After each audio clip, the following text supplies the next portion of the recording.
So we need to talk about something because there are a lot of emotions that are flying around the streaming community right now. If you haven't been on Twitter at all for the last week, you've probably missed a lot of the sexual misconduct conversation that everyone has been having. A lot of Twitch streamers and staff and people that work in the industry have been exposed as having some very inappropriate sexual relationships with other people, either inferior to them or other people in the industry or streamers. And there are a lot of emotions that are coming out about this. Victims are having to reassess and go over again in their minds the things that they've experienced that have haunted them for so long. And people who are accused are having to step away from stuff that they have built for years and years and years. And other people who don't fall into either of those categories might be thinking things like, well, what is someone gonna bring up about me from 5 years ago or 10 years ago? Or what's gonna happen to me in the future if I make a mistake? And this is where it all gets really scary, because this is the position that a lot of you are in. In the middle of all of these stories coming out about all of these people in the streaming industry, Mixer shut down, just totally out of nowhere. I'm sure at this point there's been a Devin Nash video about that, so y'all probably know a lot more about it than I do, and future me probably gets it at this point too. But all of this was also happening at either the tail end, but hopefully the actual beginning of the BLM movement. And it's just been a lot of trauma compacted into a very short period of time. So there are a lot of strong emotions from everyone, y'all included. I know a lot of you who are watching this are probably feeling all types of ways. And I know this because the BLM video that we did has like only 80% likes, when normally our videos have like 80 or 98% likes. So I know that talking about this stuff isn't necessarily great for my brand here on YouTube, but at the same time, I think that I need to talk about this because I have to teach y'all how to handle these situations when they come up for you, how to protect yourself, and how to not listen to Twitch staff who apparently they are housing predators as well, so that's cool. However, I don't want this video to just be me saying, just be a good person for 15 minutes. I actually want to give you actionable things that you can do to protect yourself in case something happens to you or your brand in the future. Make sure that you like this video to show everybody else on that BLM video that they suck. What's up everyone, it's Ashni. I've been a stream coach for 2.5 years and I'm currently seeing a lot of problems in the streaming community. Yes, these problems are very obvious, like all of the sexual assault cases that are coming out and the fact that Mixer is shutting down and now people are questioning their entire careers. But there are also a lot more problems that are a bit more insidious that we're not really recognizing for the problems that they really are. And a lot of these problems are emotional. So a lot of you that are watching this video right now, you're probably thinking that you don't know who to trust in the streaming industry. You're a Mixer streamer who just lost their platform and is having to figure out how to navigate an entirely new platform that's way more saturated than your original platform, and so you're incredibly stressed for the future of your content creation career. Or you are someone who is seeing all this vitriol from either side, you're not sure how to handle it, you're not sure how to use your voice or who to use it for, and there's just a lot of chaos that's happening all at the same time, to the point where a lot of us are paralyzed. And I mean, 2020, am I right?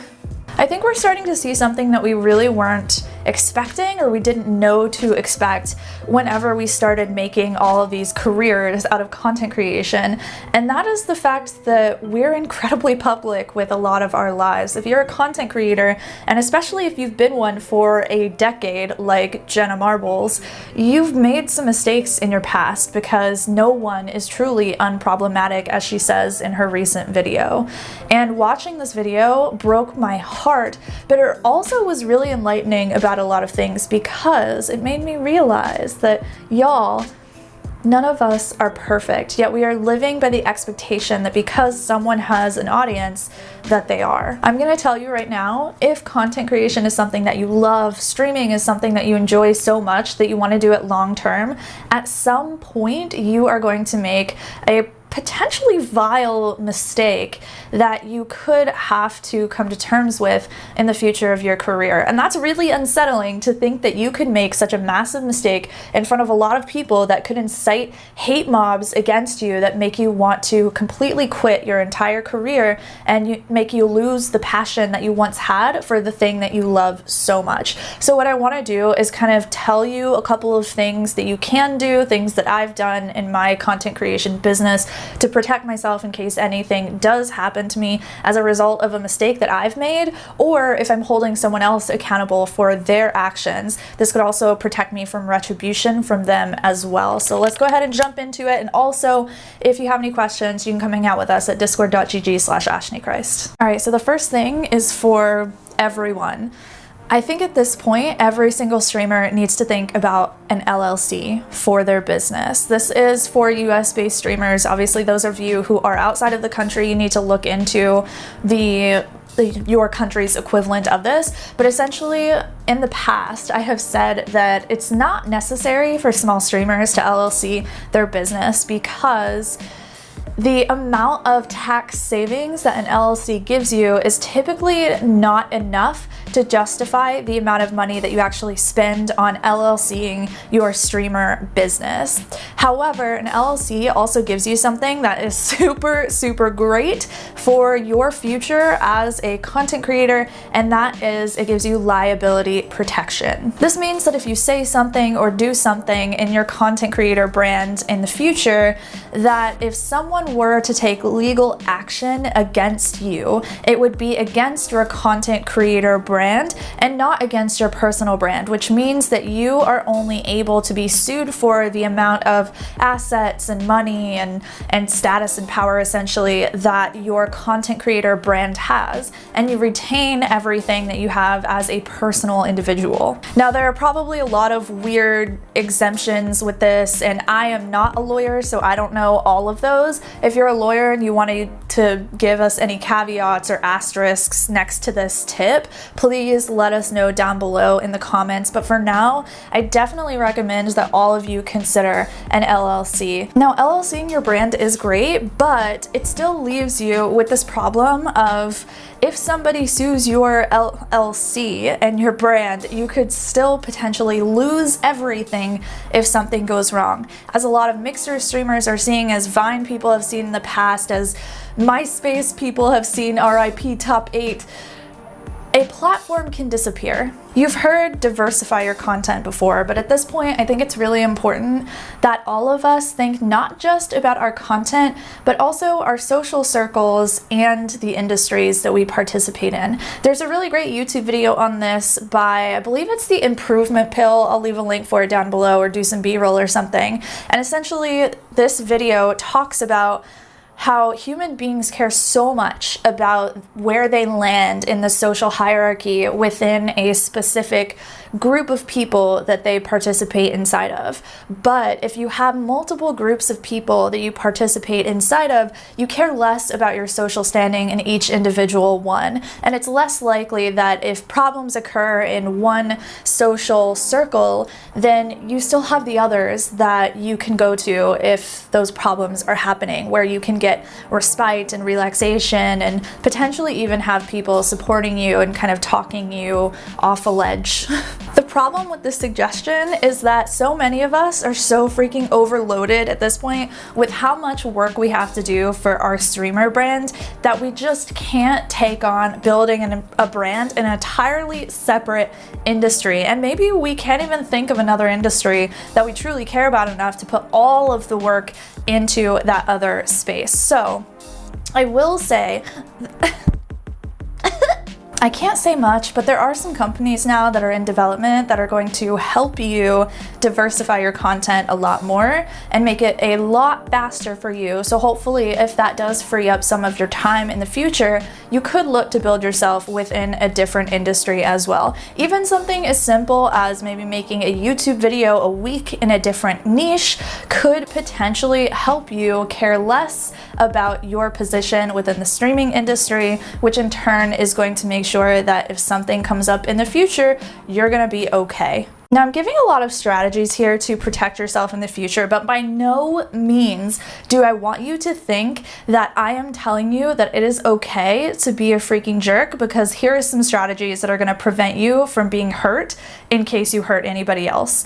That's not okay. The next thing that you need to know is to not be a jerk. Something that I think streamers need to hear a lot more often is that your reputation follows you everywhere. If you're finding yourself belittling people, talking down to people, making fun of them, or making them uncomfortable, whether you know it or not, in private, obviously in public, you're probably gonna know, you might have people that are gonna call you out for it, but in private, that reputation follows you as well, because people talk. You think this industry is huge, but there are so many people who are connected to everybody else inside of it. You cannot consistently get away with being a jerk. You simply can't. This is why it's actually important to do something that I kind of dislike the idea of, but this is so important, and it is keep your receipts, okay? That means save the messages that make you uncomfortable, save the things that you think are questionable, because someday you might need that information. And if the person who hurt you goes in and deletes all of those messages,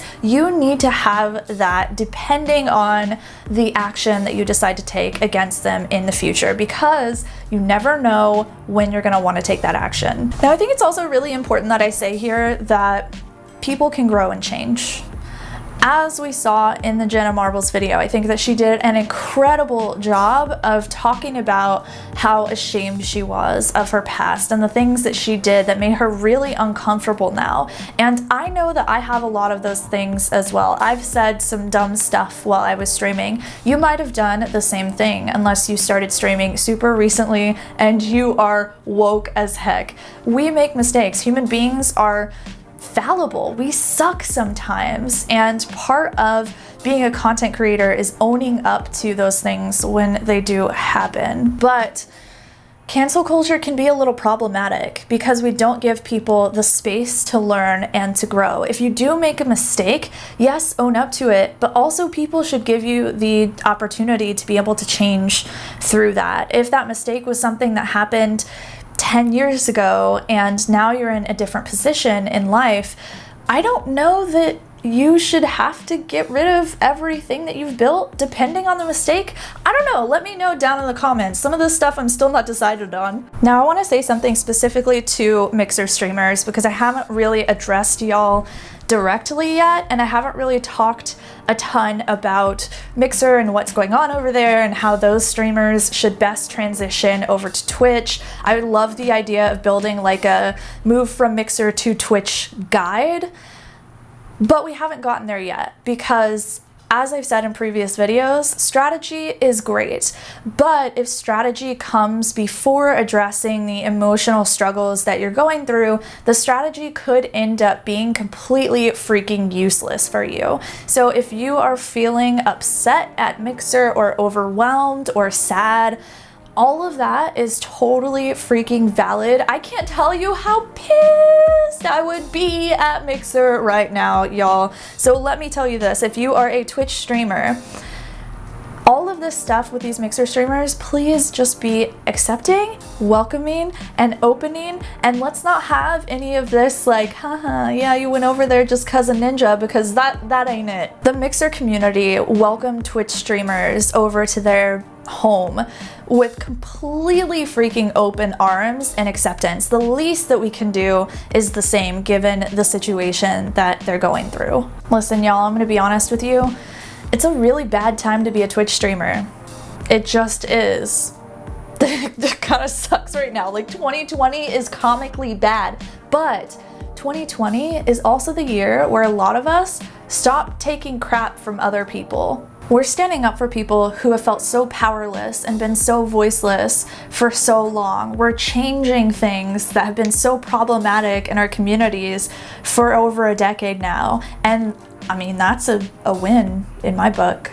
It is overwhelming and it is scary, but the more that we challenge ourselves and others, the faster we grow, and that's all this channel is for. So there's all of this additional stress on top of the normal stress of being a content creator, especially a content creator who is small, who's trying to grow, and is just not to the place yet where they feel confident putting out content consistently time and time again. So if you need a little bit of emotional validation, I made this video all about what you need to change to go from being a person who is overanalyzing themselves, has analysis paralysis, and just can't get the stuff out there, to being a person who is consistently making content and improving every single day.